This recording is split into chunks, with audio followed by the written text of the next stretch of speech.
Hello everyone, this is Vipul Sharma. Welcomes you all in your YouTube channel Let's Explore. तो आज हम लोग जो हैं NCERT क्लास 8 जोग्राफी का चैप्टर नंबर 2 को आगे कंटिन्यू करने वाले हैं एंड आई होप आज हम लोग इस चैप्टर को फिनिश भी कर देंगे। ठीक है, तो नेक्स्ट जो टॉपिक है हमारे सामने वो है natural vegetation and wild life sanctuaries या वाइल्ड लाइफ। ठीक है, तो पहला जो वर्ड है हमारे पास में वो है नेचुरल वेजिटेशन। देखिए, नेचुरल वेजिटेशन से हम लोग क्या समझते हैं?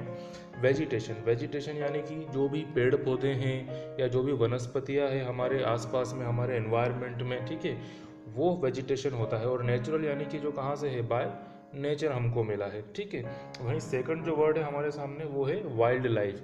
वाइल्ड लाइफ से हम क्या समझते हैं? ऐसी लाइफ जो कहाँ पर है, जो कि जंगलों में है, फॉरेस्ट में है।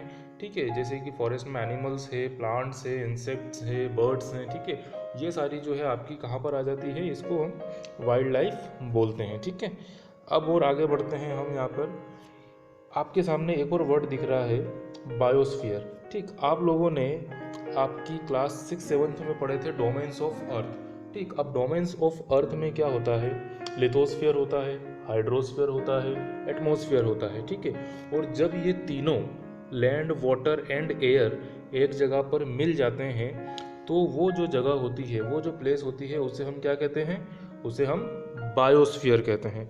ठीक है, और ये जो बायोस्फीयर होता है ना, यहाँ पर जो भी लोग होते हैं, यानी कि ह्यूमन बींग्स हो गए, एनिमल्स हो गए, प्लांट्स हो गए, रिवर्स हो गई, ये सब एक दूसरे के ऊपर इंटरडिपेंडेंट होते हैं, है ना। एक दूसरे से इनका कुछ ना कुछ रिलेशन होता है अपने सर्वाइवल को लेकर। फॉर एग्जांपल, हमें पानी चाहिए पीने के लिए, ठीक है ना, हमें ऑक्सीजन भी चाहिए जीने के लिए। तो जो ऑक्सीजन है वो हमें पेड़ों से मिल रही है ना, पानी हमें नदियों से मिल रहा है। एनिमल्स भी इस तरीके से हमारे ऊपर डिपेंड होते हैं और हम भी एनिमल्स के ऊपर डिपेंड होते हैं। ठीक है ना, हमें एनिमल्स से बहुत सी चीज़ें मिलती है, जैसे कि हमें मिल्क मिलता है एनिमल से, है ना। कुछ लोग एनिमल का लेदर इस्तेमाल करते हैं, कुछ लोग मीट इस्तेमाल करते हैं। तो ये सारी चीज़ें लाइफ सपोर्टिंग सिस्टम होता है ना, दुनिया को चलाने के लिए, लोगों को चलाने के लिए ये सारी जो चीज़ें हैं एक दूसरे के ऊपर निर्भर होती है। ठीक है, तो ये जो सपोर्टिंग सिस्टम होता है इसको हम क्या बोलते हैं? इकोसिस्टम बोलते हैं। ठीक है, आई होप आपको जो डेफिनेशन है बायोस्फीयर और इकोसिस्टम की समझ में आई होगी। ठीक, तो वेजिटेशन और वाइल्ड लाइफ, ये दो हमारे टॉपिक हैं। ये बहुत ही इम्पोर्टेंट क्या है? ये इम्पोर्टेंट रिसोर्स हैं। रिसोर्स हम पहले चैप्टर से पढ़ते हुए आ रहे हैं, है ना। यहाँ कुछ एग्जांपल्स दिए हैं, जैसे कि प्लांट से हमें टिम्बर मिलता है ना। प्लांट्स जो होते हैं एनिमल्स को रहने के लिए एक तरीके से शेल्टर है एनिमल्स का, है ना। हमें ऑक्सीजन मिलती है, सॉइल्स को मिनरल्स मिलते हैं एंड लॉट ऑफ थिंग्स। ठीक है, lot of examples are given over there, you can see it. वहीं वाइल्ड लाइफ से हमारा मतलब क्या होता है? वाइल्ड लाइफ का मतलब केवल हम जंगलों से ही बात नहीं कर रहे हैं। ठीक है, जो भी अवेलेबल है, जैसे कि इंक्लूड्स एनिमल्स हो गए, बर्ड्स हो गए, इवन छोटे छोटे इंसेक्ट्स हो गए, as well as the aquatic life form. Aquatic life form यानी कि जो पानी के अंदर जो लाइफ है ना, पानी के अंदर जो एनिमल्स हैं उन्हें भी हम काय में कंसिडर कर रहे हैं, हम उसे भी वाइल्ड लाइफ के अंदर कंसिडर कर रहे हैं। ठीक है, और यही जो एग्जांपल्स दिए हुए हैं, they provide us milk, meat, hides, है ना। हाइट्स का मतलब एक तरीके का लेदर, है ना, जो चमड़ा होता है उसे हम हाइट्स भी बोलते हैं, वुल, है ना। ये सारी चीज़ें हमें कहाँ से मिलती है?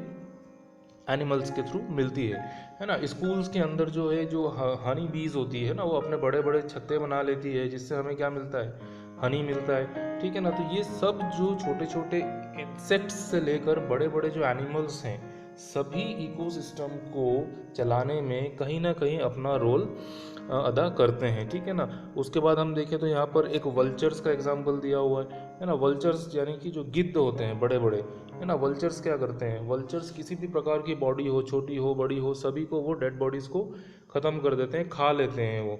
ठीक है ना, तो ये एक डिकम्पोजर्स का काम कर रहे हैं एक तरीके से, है ना। चीज़ों को डिकम्पोज करने में जो है हेल्प कर रहा है कौन? बर्ड्स हो गए, इंसेक्ट्स हो गए या वल्चर्स हो गए। ठीक, so this is about the vegetation and wild life. Now अब हम बात करते हैं डिस्ट्रीब्यूशन ऑफ नेचुरल वेजिटेशन, है ना। मतलब हमारी अर्थ के ऊपर किस तरीके से इनको डिस्ट्रीब्यूट किया गया है। बेसिकली दो कॉन्सेप्ट होते हैं डिस्ट्रीब्यूट करने के लिए, एक होता है टेम्परेचर और दूसरा होता है मॉइस्चर। ठीक, टेम्परेचर और मॉइस्चर यानी कि आप देखिए पहाड़ों पर टेम्परेचर कुछ और होता है, आप डेजर्ट्स में चले जाएंगे तो टेम्परेचर बहुत ज़्यादा हाई होगा, आप अगर समुद्र के आसपास के एरिया में जाएंगे तो वहाँ पर टेम्परेचर कुछ मॉडरेट होता है, वहाँ मॉइस्चर बहुत ज़्यादा होता है। तो ये जो टेम्परेचर और मॉइस्चर होता है ये बेसिकली जो है चीज़ें होती है डिसाइड करती है कि किस तरीके का वेजिटेशन होने वाला है। अब यहाँ पर दुनिया में बेसिकली जो मेजर वेजिटेशन है ना, जो भी पेड़ पौधे हैं है ना, सारी चीज़ें हैं वो बेसिकली 4 में डिवाइड की हुई है। The first one is forest, है ना, second one is grasslands, third is scrubs and fourth is tundra. Forest का मतलब आप समझते हैं, ग्रासलैंड जो बड़ी बड़ी घास उग जाती है, हमने पढ़ा है प्रेरीज का एग्जाम्पल अमेरिका में जो अवेलेबल है ग्रासलैंड। थर्ड है स्क्रब्स, स्क्रब्स जो होता है, स्क्रब्स यानी कि जो भी झाड़ियाँ होती है, कांटेदार झाड़ियाँ या इस तरीके की, उसे हम स्क्रब्स कहते हैं। ये बेसिकली जो डेजर्ट एरिया होता है, जो सूखा एरिया होता है, जहाँ पर गर्मी ज़्यादा होती है, जहाँ पर कम पानी में जो प्लांट्स उगते हैं, जिन्हें ज़्यादा पानी का ज़रूरत नहीं होता है ना, उस तरीके के प्लांट्स उगते हैं, उस एरिया में ये स्क्रब्स जो है पाए जाते हैं। और तुंद्रा जो है 4th नंबर पे लास्ट वन, ये तुंद्रा जो है it is related to the polar regions. Polar regions कौन से रीजन होते हैं? जो हमारी अर्थ है, ठीक है ना, अर्थ का जो नॉर्थ पोल और साउथ पोल, जैसे ये अर्थ है तो ये ऊपर हो गया नॉर्थ पोल, नीचे हो गया साउथ पोल, तो ये पोलर रीजन्स होते हैं, ठीक है ना। ये काफ़ी ठंडे होते हैं, क्यों? क्योंकि यहाँ पर जो है सन की रेस डायरेक्टली नहीं जाती है, डायरेक्टली सन की रेस इक्वेटर पे जाती है, ठीक है ना। ये बेसिक कॉन्सेप्ट से आप लोगों को पहले से आते हैं। तो पोलर रीजन्स को हम तुंद्रा रीजन्स भी कहते हैं, ठीक है। अब और आगे बढ़ते हैं। The areas of heavy rainfall huge trees में थ्राइव्स, है ना। अब यहाँ एक चीज़ समझने के लिए है आपके लिए, वो ये है कि इस लाइन को आप अच्छे से पढ़ लीजिए। As the amount of moisture decreases the size of trees and their density reduces, यानी कि जैसे जैसे मॉइस्चर कम होता जाएगा, जो पेड़ हैं, ट्रीज की साइज भी क्या होती जाएगी? कम होती जाएगी। यानी कि मॉइस्चर ज़्यादा है तो पेड़ों की साइज ज़्यादा है ना, और डेंसिटी भी रिड्यूस हो जाएगी। मॉइस्चर कम तो साइज कम, और डेंसिटी, डेंसिटी यानी कि घनत्व, यानी कि कितने ज़्यादा पेड़ होंगे, है ना। और अगर मॉइस्चर ज़्यादा है तो ट्रीज की साइज भी ज़्यादा होगी और उनकी डेंसिटी भी ज़्यादा होगी, यानी कि पेड़ भी वहाँ पर ज़्यादा होंगे, ठीक है। तो ये पॉइंट आपको ध्यान रखना है। ऑल राइट, थोड़ा सा आगे बढ़ते हैं फटाफट से, ठीक है। नाउ टुडे, इस पैराग्राफ में आएंगे हम। Today there are many more people in the world than there were 2 centuries back, ठीक है। आज से 200 साल पहले हम बात करें, है ना, तो पॉपुलेशन हमारी दुनिया की कम थी, लेकिन आज पॉपुलेशन ज़्यादा है। तो पॉपुलेशन ज़्यादा है तो क्या हो रहा है? जो नेचुरल वेजिटेशन है, नेचुरल रिसोर्सेज है, उसका हम इस्तेमाल ज़्यादा कर रहे हैं, ठीक है। तो जंगल जो है ज़्यादा कट रहे हैं, forest cover all over the world is vanishing rapidly, है ना।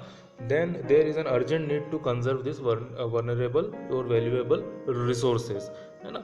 यानी कि हम अभी तक जितना भी पढ़ा है, हमने आखिरी में यही बात करी है कि हमें रिसोर्सेज को बचाना है, चाहे वो किसी भी प्रकार का रिसोर्सेज हो, ठीक है। तो यहाँ पर हम नेचुरल वेजिटेशन की बात कर रहे हैं और वाइल्ड लाइफ की बात कर रहे हैं। तो ये भी एक बहुत इंपॉर्टेंट रिसोर्स है जिसे हमको क्या करना है? कंजर्व करना है, जो कि हमारा अगला टॉपिक है। फॉरेस्ट हमारी वेल्थ है, ठीक है ना। फॉरेस्ट आर अवर वेल्थ, है ना। प्लांट्स को shelter, plants give shelter to the animals, ठीक है ना।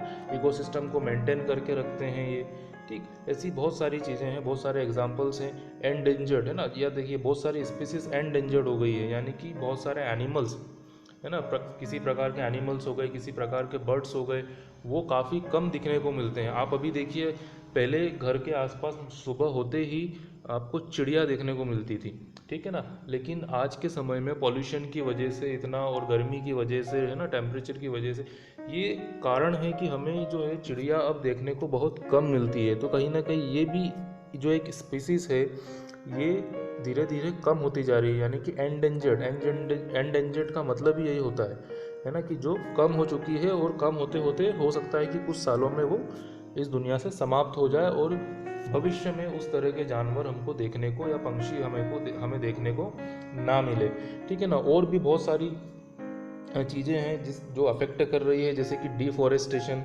है ना, जंगलों को हम काट रहे हैं, सॉइल इरोजन, है ना। जंगल कटेंगे तो डेफिनेटली सॉइल की स्ट्रेंथ जो होगी वो वीक हो जाएगी और सॉइल इरोड होगी। कंस्ट्रक्शनल एक्टिविटीज़, हम जहाँ इच्छा होती है ना, वहाँ पर कंस्ट्रक्शन कर रहे हैं, जंगल काट काट के। सुनामी, फायर्स, आग लग जाती है, लैंडस्लाइड्स, ठीक है ना। This are the some things, है ना। और अभी हम रिसेंटली ही अगर हम करंट एग्जांपल्स लें तो आप देख सकते हैं कि अभी कुछ समय पहले बंगाल के अंदर है ना एक अम्फान नाम का साइक्लोन आया था।